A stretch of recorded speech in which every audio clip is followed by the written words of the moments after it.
시작하도록 할게요. 오늘 오신 박세열 선생님은 불 꺼야 된다.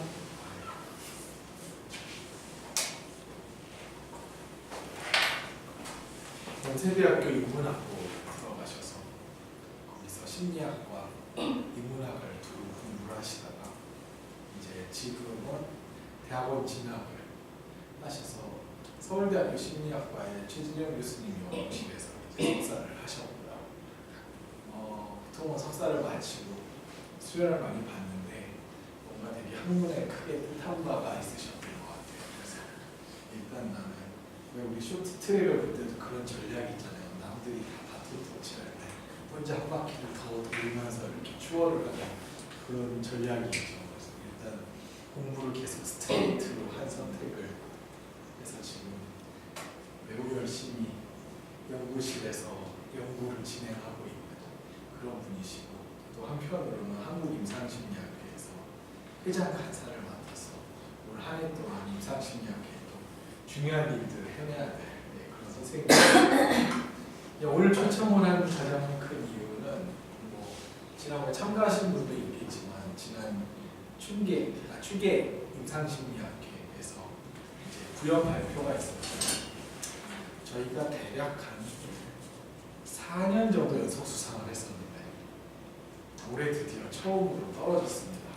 네, 그래가지고 되게 아쉬움을 달래고 뭔가 랩 사람들에게도 뭔가 이제 새로운 마음을 좀 다지고 전투 의지를 좀 다지게 하기 위해서 이번에 수상을 하신 박세열 선생님을 초청했고요. 특히 우리랑 같이 이제 SSK 운동을 하고 있을 뿐 아니라 강화도 가시나요? 가야죠. 네, 아마 강화도 학습도 같이 가는 지금 상황이라서 이래저래 같이 알아도 되게 좋지 않을까 싶고요. 뇌연결성 기반은 근데 이제 청소년이니까 이건 SSK랑 직접 관련된 건 아닌 거죠. 그러니까 이제 이 연구가 어떤 배경에서 진행되는 건지는 따로 소개를 해주실 것 같으니까 그럼 일단 박수를 받아주시죠. 네, 해주셔서 이렇게 공식적으로 어디 초청받은 건 처음이라가지고 좀 떨리네요. 네. 아무튼 오늘 제가 발표를 하게 될 내용은 소년기 충동성 뇌연결성 기반 예측적 모델 개발 말이 좀 어려운데 좀 더 맥락을 좀 설명을 간단하게만 하고 본격 내용으로 들어가자면 저희 연구실에서 사실 뇌를 보기 시작한 게 한 3년 정도, 그 전에도 보긴 했지만 본격적으로 뇌 자료를 보기 시작한 건 3년 정도 됐는데 3년 정도 하는 동안 뇌를 보는데 우리가 임상심리 전공이기도 하고 정신장애도 배우고 심리평가도 배우고 하는데 뇌를 보는 게 뇌는 뇌고 심리평가는 심리평가고 되게 마음속에서 우리가 해리된 채로 굉장히 오랫동안 지냈어요. 최성현님 연구실에서도 뇌파도 보고 여기 명현 쌤이랑 저기 휴직이 기능 같이 보고 있는데 이 임상적으로 이런 것들을 보는 게 어떤 의미를 찾을 수 있을지를 거의 한 3년 정도 고민을 했던 것 같고, 근데 저만 이런 고민을 했던 것 같지는 않고 최근에 임상적으로 뇌를 같이 보는 게 어떻게 좋을 수 있을까 하는 질문들을 최근에 사람들이 그렇게 많이 하게 된 것 같고, 그 중에 하나의 방법을 착안을 해서 연구를 하게 된 것을 소개를 해드리려고 해요. 사실 조금 대놓고 말하자면 충동성 자체의 고민에서 시작한 건 아니었고, 충동성은 하나의 수단이니까 좀 그러면 안 되는데, 아무튼 좀 더 뇌연결성 기반 예측적 모델을 좀 더 목적을 둔 연구였다고 생각을 하면 좋을 것 같고요. 그래서 구현했던 거랑 조금 더 구절절 설명을 달아서 발표를 해드릴게요. 저희 연구실 친구들이랑 같이 공부를 진행했고요. 네, 충동성이라고 하면은 보통 어떤 행동들이냐, 충분히 생각을 안 하고 하는 행동들, 성숙하게 표현을 하거나 지나치게 위험하거나 상황에 대해서 되게 부적절하거나, 그래서 결과적으로 원하지 않았던 것을 낳게 되는 그런 행동들을 되게 뭉뚱그려서 충동성이라고 하는데, 이게 이게 다양하게 개념화가 가능하고 사람들마다 정의를 다르게 하는데 대체로는 보상을 얼마나 지연할 수 있는지 마시멜로 과제가 제일 대표적이고 레이디스 과제라고 알려진 그런 보상 지연 과제나 아니면 딱 반응 억제하는 신호에 대해서 빠르게 성공적으로 반응을 억제할 수 있는지 여부를 측정하는 반응 억제 과제나 아니면 나 되게 충동적인 사람이다 이런 자기보고 촉도 등으로 충동성 행동 특성을 많이 측정을 합니다. 네, 충동성이 이런 주제를 갖게 되는데 저희가 충동성에 주목을 한 또 나름의 이유가 없었던 건 아닌 게 충동적 충동을 보이는 게 다양한 정신장애들의 세부 진단 기준 안에 포함이 되어 있습니다. 이게 의미하는 바가 뭐냐면 외연화 행동 문제를 되게 포괄적으로 특히 아동 청소년기의 불행장애, ADHD, 어떤 물질 사용장애 이런 것들을 포괄적으로 설명하는 특질이겠구나. 실제로 그래서 최근에는 그 DSM-5의 최근 연구 흐름이 그렇듯이 위에 보시면 RDOC 포커스라는 게 있는데 저런 구체적인 세부 진단 기준이 어떤 생물학적인 실체를 의미하는 건 아니고 사실 그걸 다 포괄적으로 설명하는 위험 요인이 있다. 그런 초진단적인 특질을 바탕으로 잠재적인 취약성을 측정을 하자는 게 최근에 이제 정신장애 연구에서 굉장히 많이 어떤 사람들이 추구하는 방향이고 그래서 DSM-5에서는 진단의 어떤 실용적 목적은 실용적 목적인데 연구를 위해서 정신장애 기전을 연구하려면 보다 더 이 잠재적인 구인 특질, 성격 특질 이런 것들에 더 초점을 맞춰보자 차원적 접근을 생각하시면 좋을 것 같아요. 그래서 충동성이 이런 정신장애에서 큰 의미를 갖는다는 점도 저희가 좀 생각한 지점이고요. 특히 아동 청소년기라고 그랬는데 아동 청소년기에서 왜 충동적인 문제 행동을 많이 보이는지를 사람들이 많이 연구를 했는데 제일 왼쪽에 비교를 보시면 아동기나 성인기에 비해서 어떤 보상 자극에 대해서 충동적인 반응을 더 많이 하는 행동 특성을 보이고 어떤 뇌의 특성이 이런 충동적 행동 패턴을 설명하는가 봤더니 피지라의 구조물이 과학 활성화되거나 저희 중간 그림인 것처럼 아니면 제 오른쪽 그림에 조금 잘렸는데 되게 단순한 설명인데 제일 위에 있는 전전두 피질의 구조물이 상대적으로 미성숙해 있을 때고 청소년기에는 아래쪽에 있는 편도체나 복술 그런 피지라 구조물들은 상대적으로 빨리 성장을 해버려서 이 불균형 때문에 충동은 확 솟구쳐 오는데 전전두 구조물에서 억제는 잘 못하는 그런 아주 일시적인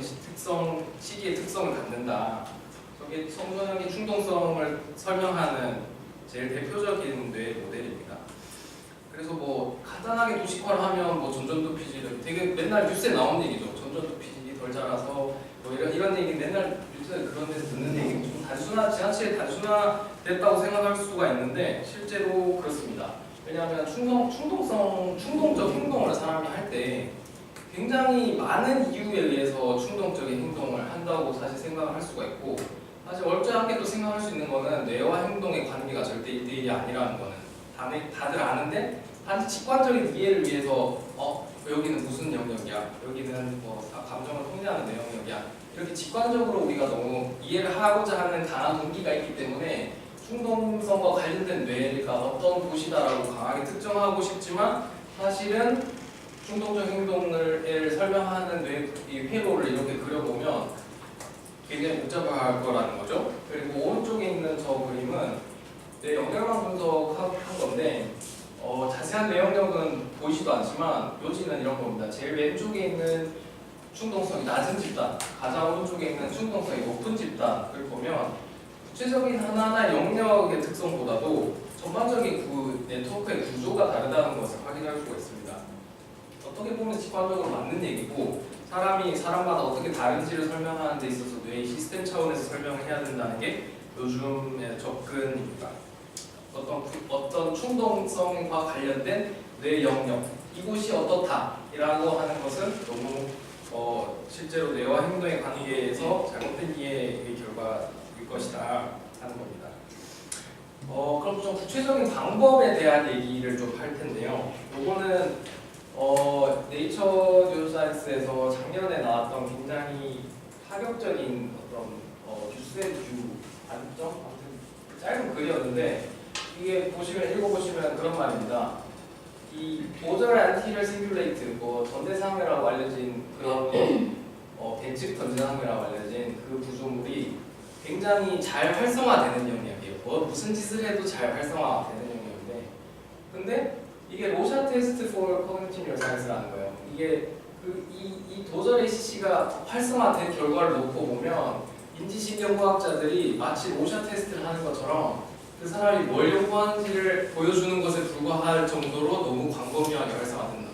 그래서 페인을 연구하는 사람은 마치 자기가 페인 연구자라는 걸 드러내는 것처럼 이 사람은 고통을 느꼈겠구나라고 해석하는가 하면 집행통제 기능을 연구하는 사람들은 전대상회가 활성됐으니까 이 사람은 집행 기능을 정말 많이 썼던 것 같군.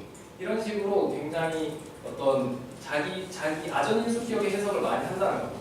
오른쪽의 그림은 인슐라라고 그 비밀의 숲에 황검사가 결제됐다고 하는 그 섬역입니다.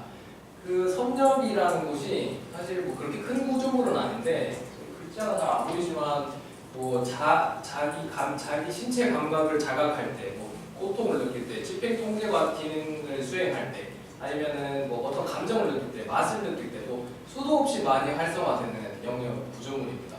저걸 보면 이제 섬nhập이 활성화가 되면은 또 그 사람 취향에 맞게 해석을 할 수 있다는 거죠. 그래서 되게 이런 방식의 전통이 계속 쌓여왔다는 것을 또 하나의 그림으로 인지신경과학자가 저 원숭이라고 와다르냐는 되게 강한 말을 했는데 제목 참 예쁘게 찾고. 네, 참 이상적인 제목을 잘 뽑았죠. 로샤 테스트라는 게 생력이 며칠 동안 갔던.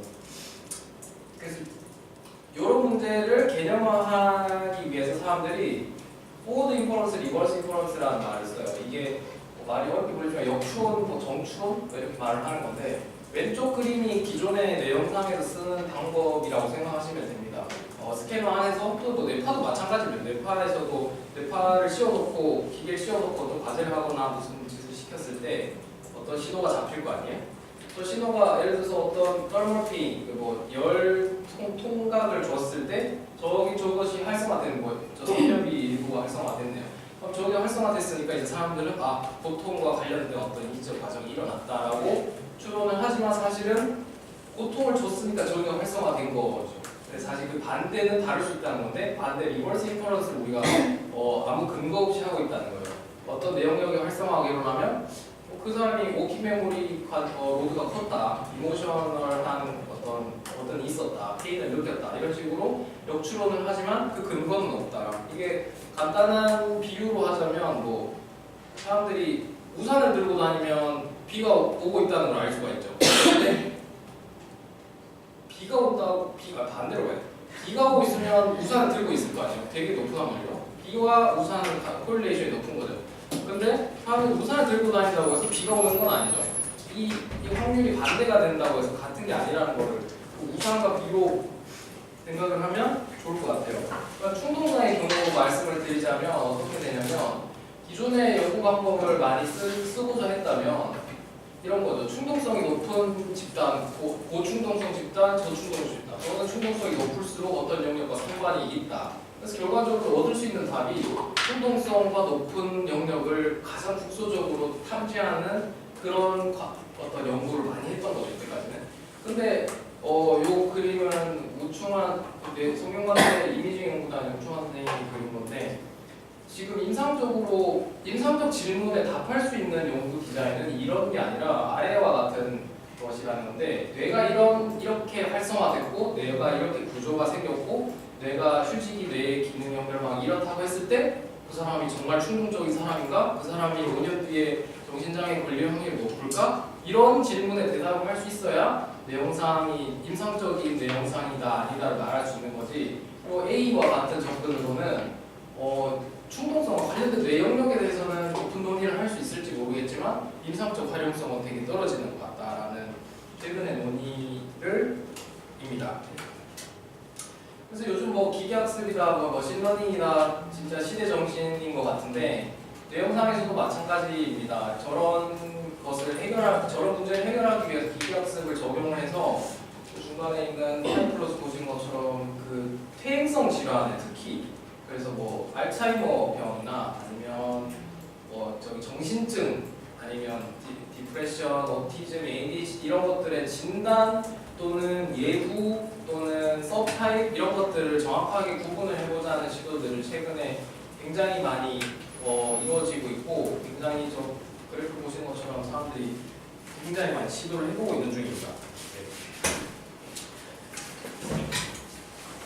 이런 문제의식들을 요약을 하자면 다음과 같을 것 같습니다. 그래서 기존 연구들의 문제가 뭐냐 했을 때 너무 정신장애 집단 수준의 테스팅만 했다. 그래서 뭐 정신장애 집단과 헬티 컨트롤의 차이를 비교하면 어떤 뇌영역의 차이가 일상생활에 그렇게 많은 차이가 있는데 뇌의 어떤 국소 영역에서 차이를 발견하는 게 사실 그렇게 놀라운 건 아니잖아요.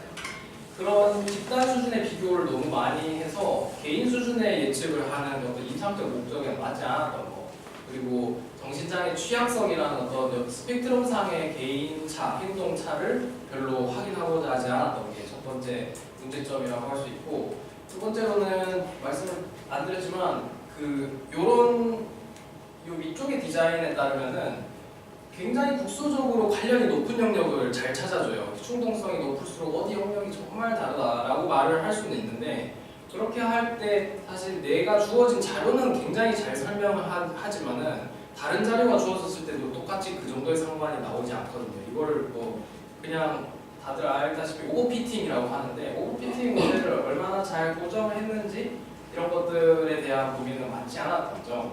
세 번째로는 아까 말씀드린 뇌 전체 수준을 고려를 해야 행동을 잘 예측할 수 있다는 점. 그리고 이거는 충동성에 관련된 건데, 충동적인 상황, 충동적 반응을 할 수 있게끔 상황 실험 디자인을 짜놓고 충동적인 반응을 하는 그 순간의 뇌 활성화를 보는 게 그 사람이 일상적으로 얼마나 충동적인, 안정적으로 충동적인 사람인지에 대한 지수를 뽑는 것과는 다르잖아요. 그래서 그런 자기보호성 충동성의 뇌 기전은 거의 살펴본 바가 없다. 이런 문제점을 바탕으로 저는 각각의 문제를 좀 다루는 연구를 해보았습니다. 네, 충동성 특질을 보고 교차 타당화를 하고 연결망 모형을 전체적으로 탐색을 하고 자기보호 기반의 충동성 보고. 연구 목적은 이런 뇌 행동 모델을, 특히 충동성에 대한 연결망 뇌 행동 모델을 만드는 것입니다.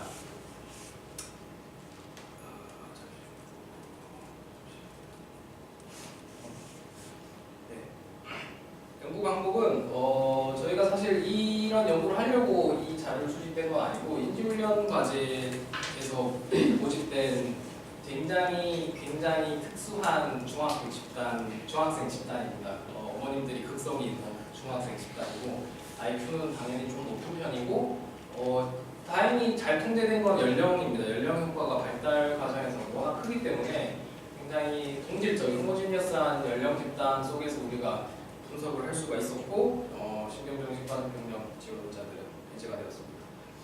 그리고 자기보고 충동성 속도가 좀 중요할 텐데, PPSP가 사실 여러 충동성 속도 중에 많이 사용되는 척도입니다. 충동성이 아까 말씀드렸다시피 되게 다차원적이고 좀 다른 것들을 다 섞어놓은 그런 것인데, PPSP는 그게 총 5가지 요인으로 나뉜다고 요인 분석 타당화가 되어 있고, 부정긴급성, 계획성 부정, 지속성 부정, 감각추, 긍정긴급성 이런 것들이 있고, 임선영, 이영호 작년 연구에서 이 각 특성들이 어떻게 다양하게 폭식행동, 음주, 위험성 행동과 같은 정신장애 또는 위험행동, 역기능들을 잘 설명하는지를 밝혀놓은 바가 있습니다. 예시문항들을 보시면 부정긴급성과 긍정긴급성이 좀 비슷한 편이고, 계획성 부족과 지속성 부족이 좀 비슷한 편이고, 감각추구가 요거는 성격 5요인 척도에서 뽑은 건데, 긴급성은 뉴로티시즘, 감각추구는 엑스트라버전의 하이 요인, 그리고 계획성과 지속성은 성일성의 하이 요인으로 수출해서 만들어진 문항이라고 합니다. 요 자기보고 총 59문항으로 사용을 하였습니다. 휴지기, 뇌기능, 자기공유 영상, 레스팅 에페머라이라고 불리는 이 기법은 최근에 워낙 촬영하기가 편해서 저렇게 지시를 줍니다. 보통 눈을 감으라고 하는데, 눈을 감으라고 하면 보통 다 순식간에 잠들어 버려서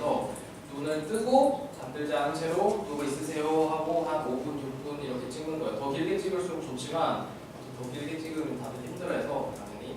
그래서 저렇게 찍으면 뇌 활성화의 기저 수준을 볼 수가 있어요. 뭐 우리가 저기 혈압이나 이런 것도 뭐 운동을 시켜놓고 혈압을 재지 않잖아요. 가만히 있을 때 혈압을 재고, 심박도 그렇고 뇌파도 휴식이 뇌파가 있고, 뭐 GAD가 가만히 있을 때 얼마나 불안이 높아 있는지가 그 사람 개인차를 잘 반영하는 것처럼, 또 기저 수준에서 뇌의 신호의 패턴이 많은 어떤 개인차를 막 반영한다고 알려져 있고, 그래서 많은 연구 방법으로 많이 사용되어 왔습니다.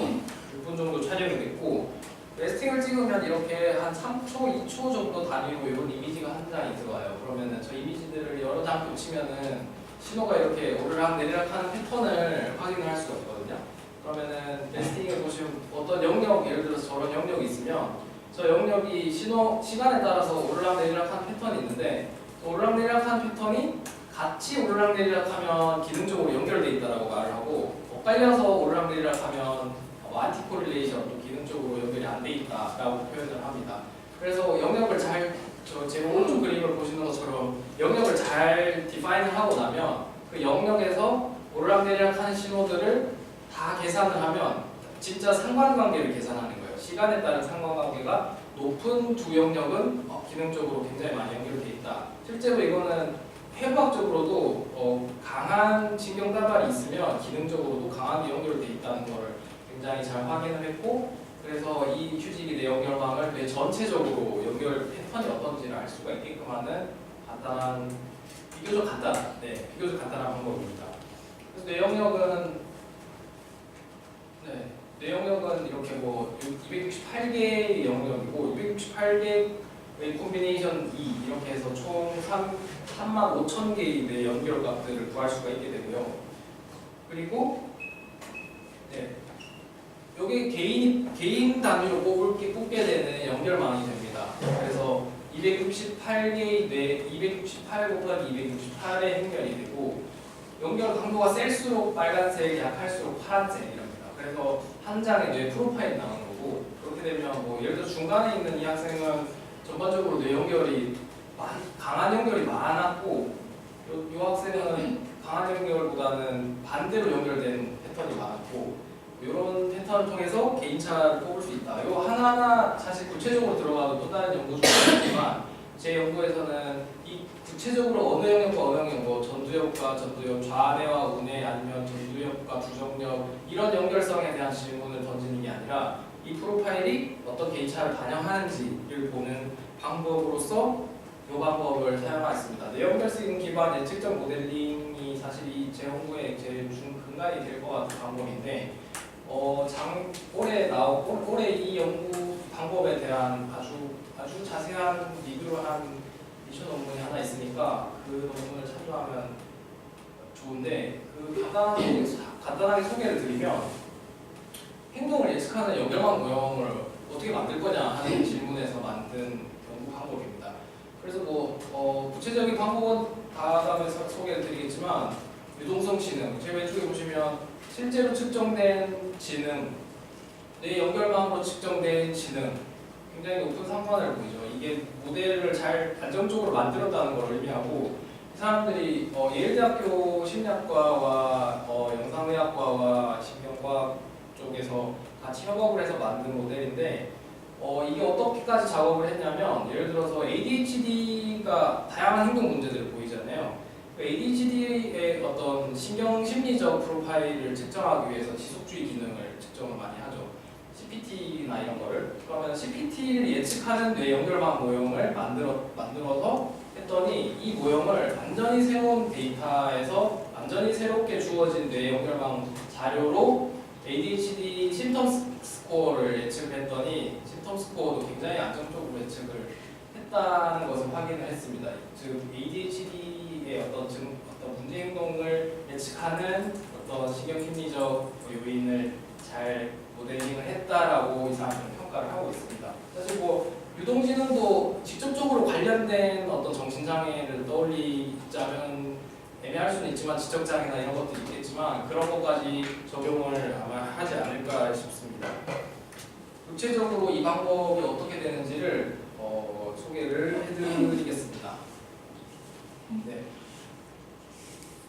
많이 긴데 크게 먼저 보시면 예측 모형을 만들어서 예측을 하는 이 절차를 n수만큼 반복을 하는 겁니다. 예를 들어서 제가 이 자료에서는 총 63명의 자료가 있었는데 63명 중에 한 명을 딱 떼어놓고 그 나머지 62명을 가지고 나머지 자료 62명을 가지고 예측 모델을 만듭니다.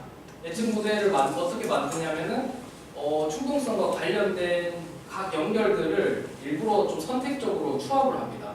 선택적으로 추합을 해서 그 연결들의 값들을 다 합산을 해서 저기 보시는 것처럼 단순한 선형회귀 모형을 만듭니다. 그래서 어떤 값이 곱해고 절편을 더하면 만들 수 있는 간단한 선형 모델 모형을 만들어서 아까 한 명 떼놨잖아요. 또 떼놓은 사람을 떼놓은 사람의 뇌를 넣어서 그 사람의 뇌의 값을 예측을 해서 뇌로 기반된 충동성 값을 예측을 하는 겁니다.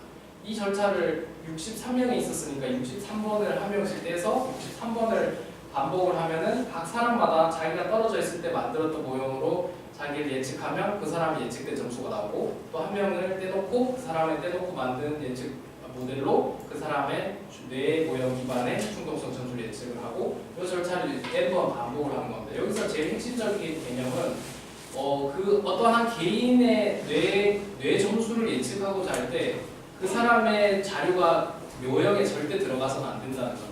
63번 동안 따로 떼서 반복하는 절차를 거쳤기 때문에 이 모든 예측 점수들은 그 개인의 어떤 자료와 독립적으로 만들어진 모형이라는 점이 중요합니다. 헷갈리니까 다시 한 번 더 설명을 드리면 이렇게 각 개인별로 매트릭스 뇌 연결망 모형이 있고 충동성 점수가 있으면 그 준수한 상관을 보이는 연결망들을 한 명을 떼놓고 나서 고릅니다. 몇 개를 고릅니다. 왜냐하면 아까 말씀드렸듯이 45,000개가 너무 많고 이 중에서 정말 유의미한 연결망이 무엇을 어디를 의미하는지를 처음에 알기가 어렵고 실제로 그것과 충동성이 관련되는 것은 아까 제가 뇌 전체 수준이라고 했지만 3만 개 중에 한 1,000개 정도의 연결고리들이 실제로는 충동성을 잘 안정적으로 설명한다고 했을 때 저기서 먼저 선택을 한 뒤에 모형을 만들고 새로운 자료를 예측하고 이 절차를 반복을 하면 됩니다. 실제로 돌려보면 대략 이렇게 나오고요. 여기 보면 잘 안 보이시겠지만 정적인 상관을 보이는 어떤 연결 영역과 부적인 상관을 보이는 연결 영역들이 저 색깔이 다르게 돼 있고 여기 보시면 빨간색, 파란색 잘 안 보이네요. 빨간색, 파란색 저 되게 선들이 되게 많아요. 35,000개 중에 한 1,000개 정도 저렇게 1,400개 정도 이렇게 뜨면 저 중에서 저 영역들의 특징을 선택을 해서 저것들의 합산을 하는 겁니다. 한 번 더 설명을 드리자면 이렇게 그 합산을 한 총합이 저렇게 정적 상관 총합, 부적 상관 총합이 나오면 그것이 단순 선형회귀 모형을 만들고 그러면은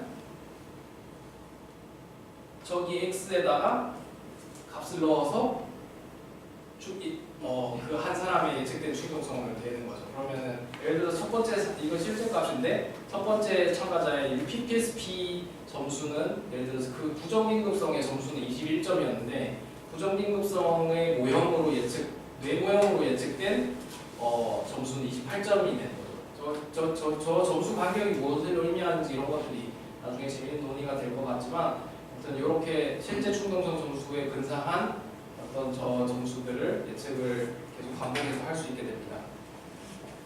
그리고 연구 결과들을 간단하게 말씀드리면 PPSP는 문항수가 다 대체로 비슷했고요. 신뢰도도 다 비슷했습니다.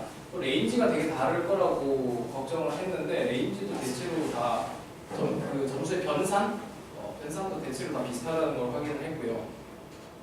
그리고 방금 말씀드렸듯이 5요인인데 긴급성 문항이랑 그 계획성, 지속성 같은 경우는 좀 비교적 한 요인으로도 묶인다 하는데 이거 요인 분석을 한 건 아니고 문제 분석을 한 건데 대략 5요인이 대략 나옵니다. 네, 그걸 확인을 했고 이것이 제일 핵심 결과일 것 같은데 부정긴급성과 긍정긴급성에서 또 예측적 모델링 방법에서 유의미한 결과를 얻을 수가 있었습니다. 다른 예상과는 다르게 계획성 부족이나 지속성 부족 같은 것들이 예상과 다르게 전혀 설명을 못하는 경향이 있었고 긴급성 문항들은 안정적으로 예측을 했습니다. 보시다시피 X축은 뇌 연결망으로 개개인들의 충동성들의 값들이 예측이 된 거고 Y축은 실제로 자기 보고에서 합산된 점수가 합산된 충동성량입니다. 레인지가 좀 좁아지는 경향이 있는데 안정적으로 예측을 한다는 것을 확인을 했고요. 그리고 여기서 확인된 p-value는 여기 이 예측된 값과 실제 값의 관계를 나타내는 것이 이 예측 자체